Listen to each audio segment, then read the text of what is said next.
Hello friends, आज हम करेंगे अपने बीएससी फाइनल ईयर के एग्जामिनेशन की फ़िज़िक्स की पेपर नंबर 1 न्यूक्लियर फिज़िक्स की यूनिट 1 के एमसीक्यूज़, जो कि पिछले सेशन में हमने 57 एमसीक्यूज़ कर लिए थे। आज हम तकरीबन और आगे के एमसीक्यूज़ कंप्लीट करेंगे। तो हमारा 58 मतलब फर्स्ट एमसीक्यूज़ है इस सेशन का। If due to inversion of space coordinates the sign of wave function changes then parity is said to be dash।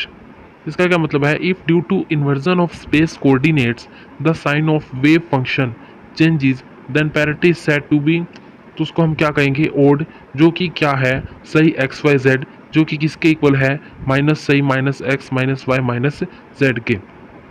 इसका क्या मतलब है कि इन्वर्जन ऑफ स्पेस कोऑर्डिनेट्स के दौरान जो कि वेव फंक्शन का साइन है, अगर चेंज होता है तो उसकी पैरिटी क्या होगी? तो वो ओड हो जाएगी। उसको हम ओड बोलेंगे, जो कि किससे डिनोट की जाएगी? सही एक्स वाई जेड, जो कि किसके इक्वल होती है? किसके इक्वल होती है? माइनस सही x minus y minus z की।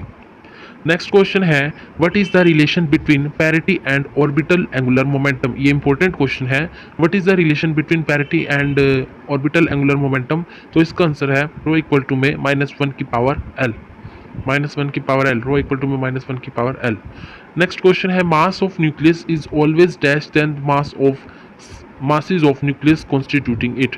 mass of nucleus is always less than the sum of masses of nucleons constituting in it। इसका मतलब है कि जो न्यूक्लियस का मास होता है वो हमेशा किससे कम होता है? न्यूक्लियंस के मास का, जो उसके अंदर न्यूक्लियंस होते हैं, प्रोटॉन्स और इलेक्ट्रॉन, न्यूक्लियंस के मास का जो भी कॉन्स्टिट्यूएंट है उससे कम होता है। Mass of nucleus is always less than the sum of masses of nucleons constituting it, जो कि किसी भी न्यूक्लियस के अंदर कॉन्स्टिट्यूट है। Name the energy that is supplied to the nucleus to decompose it.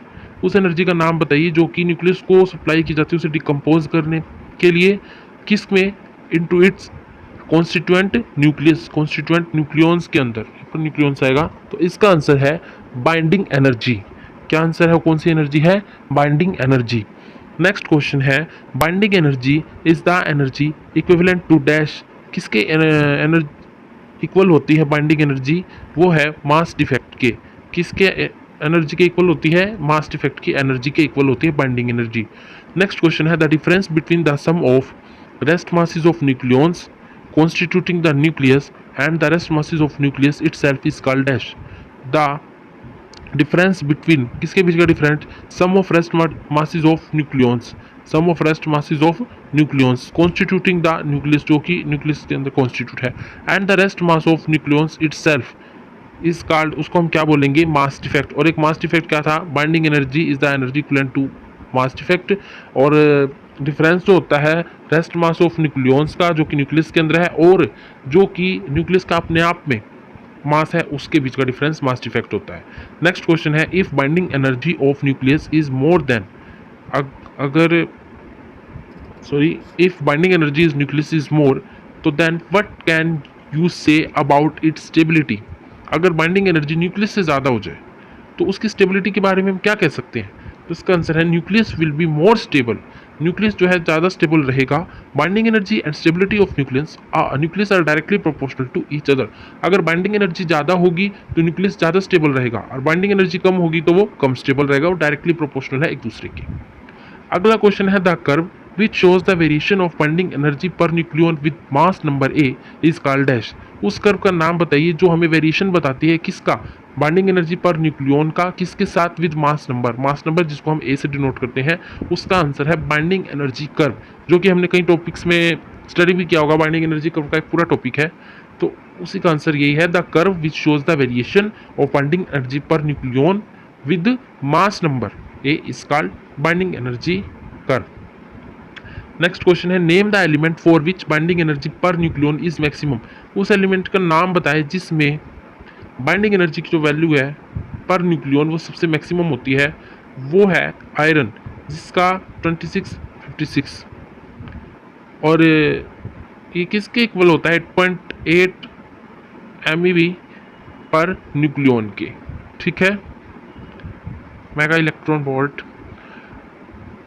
8.8 mega electron volt per nucleon. Next question है, ये जो आयरन है इसका एटॉमिक नंबर 26 है और एटॉमिक मास कितना है 56. What is the mean value of binding energy per nucleon in mass number range 30 less than A and A less than 120. इसका क्या मतलब है? मीन वैल्यू बताइए बाइंडिंग एनर्जी की पर न्यूक्लियन के लिए जो कि मास नंबर रेंज में है. किस मास नंबर रेंज में है? 30 less than A and A less than 120, that is 8.5 MeV per nucleon. ठीक है. What is the average binding energy per nucleon for uranium?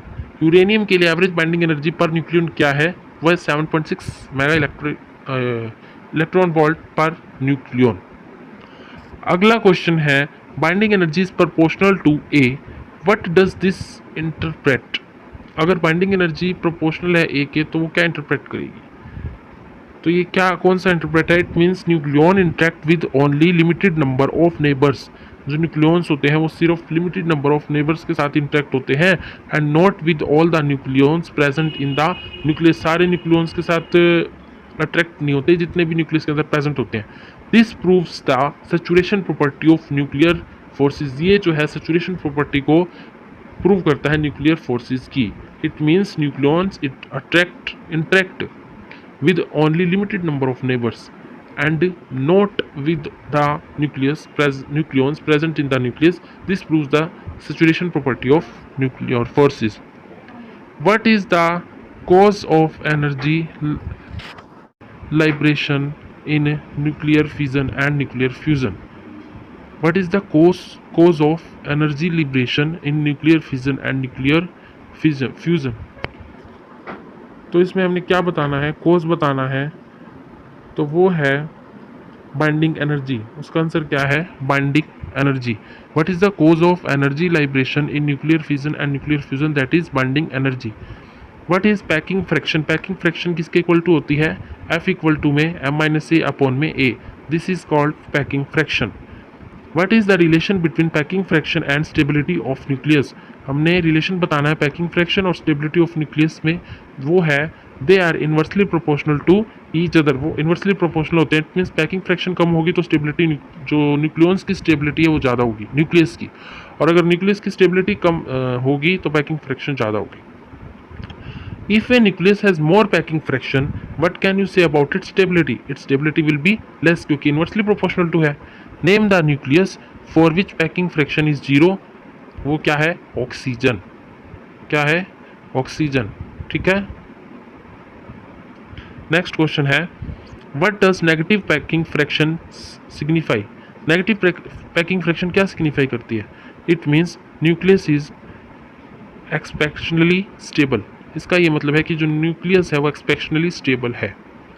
All the nuclides having a tendency to move from a region of higher packing fraction to lower packing fraction. ये points याद रखें.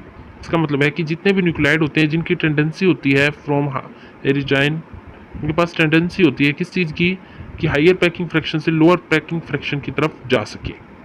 What does positive binding energy signify? Positive binding energy क्या signify करती है? It means nucleus is stable. अगर binding energy ज़्यादा है तो न्यूक्लियस स्टेबल रहेगा, तो हमने पढ़ा ही है. What does negative binding energy imply? It means nucleus is unstable. ठीक है. All nuclei have positive binding energy. जितने भी न्यूक्लियाई होते हैं उनके पास पॉजिटिव बाइंडिंग एनर्जी होती है. What is the formula of binding energy per nucleon? अब बताएं फॉर्मूला क्या होगा? B by A equal to में 1 by A Z M H plus में A minus Z M N minus में एम एक्स सी स्क्वेयर. आपको as it is याद रखना पड़ेगा. B by A equal to में 1 by A Z M H plus A minus Z M N minus M x bar bracket के C square. What is the formula of mass defect? Mass defect का formula होता है delta M equal to में Z M P plus A minus Z M N minus में M. This is the formula of mass defect. क्या है? Delta M equal to में Z M P plus A minus Z M N minus M. अगला question है what is the most tightly bound system occurring in nature? तो वो कौन सा system है जो कि नेचर के अंदर अकर हो रहा है? Most tightly bound system. Alpha particles having binding energy. वो अल्फा पार्टिकल्स होते हैं जिनकी बाइंडिंग एनर्जी क्या है? 28.3 MeV. ठीक है. वो कौन से पार्टिकल्स हैं? Alpha particles. What is the most preferred configuration for stable nuclei? Stable nuclei के अंदर प्रेफर्ड कॉन्फ़िगरेशन कौन सी होती है? Even number of protons minus even number of nucleons. ऐसा होगा तो स्टेबल न्यूक्लियाई होगा. Even number of protons minus even number of neutrons. Name the instruments used for separation and determination of masses of various isotopes contained in an element. उस instruments का नाम बताएं जिसका use किया जाता है किसके लिए, सेपरेशन के लिए और डिटर्मिनेशन के लिए. किसका सेपरेशन और determination, various types of isotopes के मासेस का जो कि किसी भी एलिमेंट के अंदर कंटेंट है. उसका आंसर है मास स्पेक्ट्रोग्राफ्स. मास स्पेक्ट्रोग्राफ्स उस इंस्ट्रूमेंट का नाम है. What is the formula for finding radius R in the Bainbridge mass spectrograph? Binding radius के लिए R in the Bainbridge mass spectrograph के लिए फॉर्मूला क्या है? What is the formula for finding radius? Sorry, गलत बोल दिया मैंने. What is the formula for finding radius? हमें रेडियस निकालने का फॉर्मूला बताना है किसके अंदर, बेनब्रिज मास स्पेक्ट्रोग्राफ के अंदर. तो रेडियस निकालने का फॉर्मूला है आर इक्वल टू में एम इंटू में वी अपॉन में क्यू बी. सो आर जो है डायरेक्टली प्रोपोर्शनल टू किसके, एम के मतलब मास के. आर इक्वल टू में एम वी अपॉन में क्यू बी. तो ये थे हमारे इस पार्ट नंबर 3 के क्वेश्चंस. आज हमने 85 क्वेश्चंस कंप्लीट कर लिए. आज आने वाले सेशन में आगे के क्वेश्चंस करेंगे. भी यूनिट 1 के ही चल रहे हैं. सो फ्रेंड्स, आने वाले चैप्टर्स को, आने वाले यूनिट्स को करने के लिए भी हमारे चैनल को सब्सक्राइब करें. Thank you. एक बार फिर मिलते हैं नई वीडियो के साथ.